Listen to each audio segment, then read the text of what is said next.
Olá, pessoal. Para quem não me conhece, meu nome é Eric. Para quem me conhece, meu nome continua sendo Eric, a não ser que eu esteja devendo algum de vocês. Eu estou aqui hoje para falar, né, sobre gamificação, tá? Na verdade, não para falar sobre gamificação, mas sim para falar sobre uma abordagem que eu fiz é, com os meus alunos e isso acabou se transformando numa pesquisa que eu fiz no meu TCC da especialização em tecnologias digitais aplicadas ao ensino, no IFRJ de Arraial do Cabo, sob a orientação do Jailton Bardot dos Santos, tá? Vamos lá, o título é Gamificação Híbrida em Matemática, a dualidade entre as abordagens digital e analógica no ensino. O tema em si, né, eu tento explorar um pouco o uso da gamificação e tecnologias na educação, né, para tentar melhorar o interesse dos alunos pelo aprendizado e reduzir a distância entre o conteúdo e a disposição do aluno para aprender. Só um parêntese, eu estou falando, né, de uma pesquisa de 2023 que ainda não tinha uma lei tão rigorosa no sentido do uso do celular, né? Então eu tinha que fazer certos é, manuseios, né, aquele jogo de cintura, aqueles acordos com os alunos para que eles prestassem de fato atenção na aula de matemática e deixassem o celular de lado, que era uma coisa muito difícil na época. Né? Em 2023 foi ano de Saeb, é, enfim, essa pesquisa foi feita numa turma de nono ano do município que eu trabalho, né, que é Casimiro de Abreu. É, o problema, né, dessa pesquisa, que é a ideia da gamificação, eu questiono, né, se, levando em consideração as limitações de infraestrutura das escolas brasileiras, né, é possível eu conseguir aplicar a gamificação, né, tanto com suporte digital quanto sem suporte digital. Será que isso, assim, eu consigo melhorar a qualidade da educação? Se eu consigo ter a atenção toda do aluno, né? Então, esse foi o questionamento inicial da pesquisa. A fundamentação teórica, eu não vou explicar toda a fundamentação teórica, né, porque se trata de um vídeo curto, mas eu falo sobre gamificação FADEL, motivação transacional, motivação emocional, Burke, né? Também falo sobre o domínio, autonomia e propósito, com Burke, falo de jogos sérios, saber cultura com Levi e pedagogia da virtualidade com Gomes, né? Sobre gamificação, o que é gamificação, né? Vocês acham, né? O mundo acha que gamificação se trata de jogo. Vou jogar é gamificação. Na realidade, não. A gamificação, ela traz características dos jogos para o dia a dia, né? Fadel diz que gamificação tem como base a ação de pensar como em um jogo, utilizando as sistemáticas e mecânicas do ato de jogar, em um contexto fora de jogo. Como é que existe gamificação fora da educação? Sim, existe. Por exemplo, o seu cartão de crédito por milhas. Eu tenho certeza que você está gastando a beça para você conseguir milhas no cartão de crédito, ou então aqueles pontos. Né? Isso é um tipo de gamificação.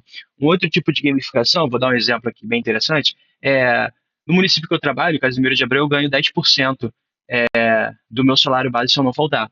É um tipo de gamificação, né? O município, ele tenta fazer com que eu não falte. Interessante, por sinal. É, Existe também gamificações em contextos não digitais, como eu falei, né? Não se pode limitar o uso da gamificação baseados exclusivamente em computadores ou novas tecnologias digitais. A gamificação ela tem como propósito a ser empregada com mais variadas contextos e ambientes, a partir das diversas mídias. A essência da gamificação não está na tecnologia, mas sim em um ambiente que promova a diversidade de caminhos de aprendizagem e os sistemas de decisão e recompensa dos sujeitos. Ou seja, aquela perspectiva dos jogos. Você tem que pensar como em um jogo, né? Sempre objetivando elevar níveis, é, elevar os níveis motivacionais e de engajamento dentro do processo. E o interessante disso tudo, né, é que a gente acaba entrando no flow. O que é o flow? A teoria do flow é um conceito que as pessoas ficam presas numa determinada atividade e não percebem o tempo passar, por exemplo. Elas se perdem ali porque aquilo dali dá muito prazer a elas. Por exemplo, o celular, né? Às vezes, né, a gente chega em casa, tá no celular, fica lá no celular horas e horas e a gente não vê o tempo passar, né? E a gente acaba deixando de fazer uma tarefa, enfim, porque aquilo, teoricamente, dá um prazer para o nosso cérebro. É, E o que a teoria do flow tem a ver com essa gamificação? Porque quando um estudante, junto com a motivação transacional e emocional, né, que é a forma de motivar o aluno. Emocional é uma motivação por dentro, né, e transacional é uma motivação externa. Junto a isso, nós conseguimos fazer com que o estudante estude sem pensar necessariamente em estudar matemática, estar estudando, né, mas sim pensando em alcançar um objetivo. E aí ele está fazendo aquela atividade, mas na verdade ele está estudando, né, que é o que a gente quer. A gente quer que nossos estudantes estudem. E como eu fiz isso? Né? Eu criei pontos de experiência que tem nada a ver com pontuação bimestral, né? Que é a época que, em Casimiro de Abreu, a gente funciona como bimestre. Então, eu usei a mecânica de jogo do Free Fire, né? Que os alunos ainda jogam muito. Eles dividem em elos: bronze, prata, ouro, platina, diamante, mestre. E tem até algumas outras mais, mas só que minha esqueci a palavra agora, mas a, a, o meu conhecimento, né, foi até aí. É, E através desses pontos de experiência, por exemplo, até 5 pontos esse estudante era bronze, de 6 a 11 esse estudante é prata, enfim, até chegar a mestre. E como eu caracterizava a pontuação desses alunos, né? Se ele teve um muito bom comportamento, ele ganhava 1 ponto. Se ele teve um mau comportamento, ele perdia 3 pontos. Se ele fez atividade no prazo, ele ganhava 1 ponto. Atividade antes do prazo, 2 pontos. Se ele fez atividades em aula, 3 pontos. Se ele participou da aula, 1 ponto. Se ele não fez a atividade, ele perde 5. Então, eu dou mais ênfase, né, na questão da atividade é, feitas em aula, tá? E se ele não fez com critério, na verdade, ele perde 5 pontos. E tem um Kahoot, né, que é a parte digital da minha pesquisa. Então, vamos lá. A pesquisa foi dividida em duas, como eu disse antes. Teve a parte analógica e a parte digital. A parte analógica, sem tecnologia, eu fiz isso, né? Apenas isso, sem o Kahoot, tá?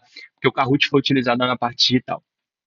É, foi interessante porque os alunos, na verdade, no primeiro bimestre, eles não deram muita credibilidade, né? Enfim, nós temos que dar bonificações para esses alunos para eles quererem elevar o nível deles, né? Então, para ter ideia, no bronze o aluno podia só respirar, né? Prata, eu deixava o aluno sentar do lado do colega para colaborar com a atividade, seja em aula, enfim. Ouro, lembrando que a gente tinha que ter um, um acordo com os alunos em relação ao celular, né, na época. Então, ouro, eu deixava mexer no celular depois da atividade. Platina, eu deixava o aluno olhar o caderno uma vez durante a avaliação, né? Platina, ele precisava ter 21 a 32 pontos. O diamante, eu deixava o aluno usar a calculadora uma vez durante a avaliação. Era nono ano. A calculadora era. Enfim, os alunos gostavam muito da calculadora. Inclusive, isso foi feito por eles, tá? Essas características, né, foi feita por eles, mexendo no celular depois da atividade, o uso do caderno uma vez durante a avaliação, só avaliação minha, né, interna, de matemática, não avaliação externa da Secretaria de Educação. É, o uso de calculadora durante a avaliação, uma vez na minha avaliação apenas. Então, isso tudo foi pensado pelos alunos, né? Não adianta a gente chegar na sala de aula e impor regras, vai ser isso que não vai adiantar. Então, os alunos eles têm que estar participando do processo. E o aluno poderia ir ao banheiro beber água sem pedir autorização do professor. Bagunça, vocês estão pensando, meu Deus, virou bagunça. Não, não virou bagunça, porque se você olhar a tabela dos pontos de experiência, é bem difícil o aluno chegar a mestre, né? No contexto de bimestre. Né? Talvez no trimestre ele ainda consiga, mas no contexto de bimestre é muito difícil. E a cada mudança de bimestre, o que eu fazia? O jogo ele reduz algumas pontuações. E eu reduzia 3 elos. Então, por exemplo, se o estudante ele é diamante, ele virava prata no outro bimestre. Né? Eu fiz essa atividade no primeiro, no segundo, no terceiro, no quarto bimestre. Né? Foi bem trabalhoso, vou ser sincero a vocês, em relação ao tempo de planejamento, à organização, né? Mas foi bem bacana o resultado no final. Minha pesquisa foi até o primeiro e segundo bimestre, porque eu tinha prazo para entregar. Mas, enfim, os resultados são. No primeiro bimestre, né, essa tabela acima à esquerda, eu tive algumas ocorrências, né? 26,3% dos alunos bronze. Por quê? Como eu disse, eles não estavam dando muita credibilidade que eu ia deixar o aluno usar o caderno uma vez, né? na avaliação. Prata 21,1%, ouro 21,1%, platina 21,1%, diamante eu tive 10,5%, né, e mestre 0%. Nenhum aluno conseguiu virar mestre, né, através dessas pontuações. Já a tabela 4, que é a do segundo bimestre, que eu usei o Kahoot, né? Como que eu usei o Kahoot? O Kahoot, em si, ele já é um, um aplicativo, né, educacional gamificador, porque ele tem rankings, foi o que eu fiz parecido com os Elos, é, ele consegue criar uma disputa legal, enfim. Eu usei pontuações do Kahoot, né, fiz com que os alunos fizessem grupos, né, o famoso tirar time, os alunos tiraram grupos, e aí eu fiz pontuações para o Kahoot para acrescentar nessa tabela. Enfim, eu tive 21,1% de bronze, né? A comparação com o anterior foi de um aluno, enfim, mas querendo ou não, isso foi significativo. 15,8% de prata, ouro 5,2%, platina, né? Eu tive 31,6% e diamante 26,3%, sai de 10,5% para 26,3%. Érico, o que que isso significa? Significa que, né, voltando ao slide anterior, que meu aluno ele teve um melhor comportamento em sala de aula, aumentei a quantidade de alunos de melhor comportamento em sala de aula, que eles conseguiram fazer atividades, que eles perderam menos pontos por não fazer ou por mau comportamento, né? Então, isso em sala de aula, isso é muito importante para o desenvolvimento do nosso aluno, inclusive fazer atividade no prazo ou antes do prazo, né? Enfim, foi bem bacana. É, Em relação ao desempenho desse aluno, no primeiro bimestre, a média dos alunos foi de 5,75, né? No segundo bimestre, a média dessas notas foi de 6,57 e a média das duas médias foi de 6,16, que é bem interessante, porque a média das médias foi maior do que do primeiro bimestre. Então, no segundo bimestre, foi assim, é, foi bem significativo a abordagem. Como minha pesquisa foi só o primeiro e o segundo bimestre, eu não posso falar para vocês como é que foi o terceiro e o quarto bimestre, mas Casimiro de Abreu fez o SAEB em 2023, vocês podem olhar o resultado depois, né? Enfim, foi bem significativo, foi bem divertido, inclusive, e conseguir reter, de fato, a atenção desse aluno. O aluno ele estava pensando em se tornar mestre o tempo inteiro. Nenhum aluno conseguiu virar mestre, por sinal. Dificultei bastante. O aluno estava pensando em virar mestre o tempo inteiro, né? E esqueceu que ele estava estudando matemática por fora disso. Então foi divertidíssimo para mim, professor, que estava olhando isso, né, de uma forma do pesquisador ali atuando na sala de aula. Essas foram as referências da minha pesquisa, tá? Mas antes de finalizar, Eric, como é que você fez isso? Eu organizei tudo isso numa planilha de Excel, né, aqui, onde tinha prata, bronze, prata, ouro, platina, diamante, mestre, né? Aqui bom comportamento, 15, 20 por aula, tá? Sempre colocava por aula. Mau comportamento, teve um incidente de um aluno, tirei o nome dos alunos, tá? Aqui na tabela. Atividades no prazo, então eu passo bastante atividades. Atividades antes do prazo, que os alunos terminavam. Atividades em aula, né? Poucos alunos faziam atividade em aula na época. Participação, o que que é a participação? Se eu errasse uma conta no quadro, que é normal, né? Se o aluno me consertou, significa que ele está prestando atenção na aula. Se ele fez uma pergunta, teve uma dúvida ali, tipo, fez uma pergunta incrível, enfim, e o não fez, né? Essa daqui era uma das últimas tabelas, né? Se não me engano foi do quarto bimestre. Tem um não fez, né? Poucos alunos não faziam atividade, esse aluno aqui, inclusive, não queria nada, mas enfim, é, foi bem interessante. Foi bem interessante essa atividade.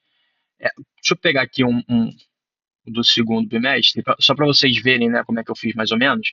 É, Aqui, por exemplo, eu criei fórmulas no Excel, tá, para facilitar isso tudo. Então, ele fazia fórmulas e essas células aqui, elas estão com uma formatação condicionada de determinada pontuação. Por exemplo, posso modificar, a pesquisa já acabou. Se eu tirar isso aqui, né, ele não modificou. Se colocar de novo, 7. Ah, sim, modificou. Então era 37, ele ficou 30. Enfim, é, foi bem interessante. Foi bem interessante essa pesquisa. Enfim, valeu a pena na sala de aula. Eu não preciso necessariamente de tecnologia, que no caso foi o Kahoot. Mas se você quiser fazer algo similar com o Kahoot, né? é, existe hoje o Picles, que ano passado até falei um pouquinho para vocês sobre o Picles, né?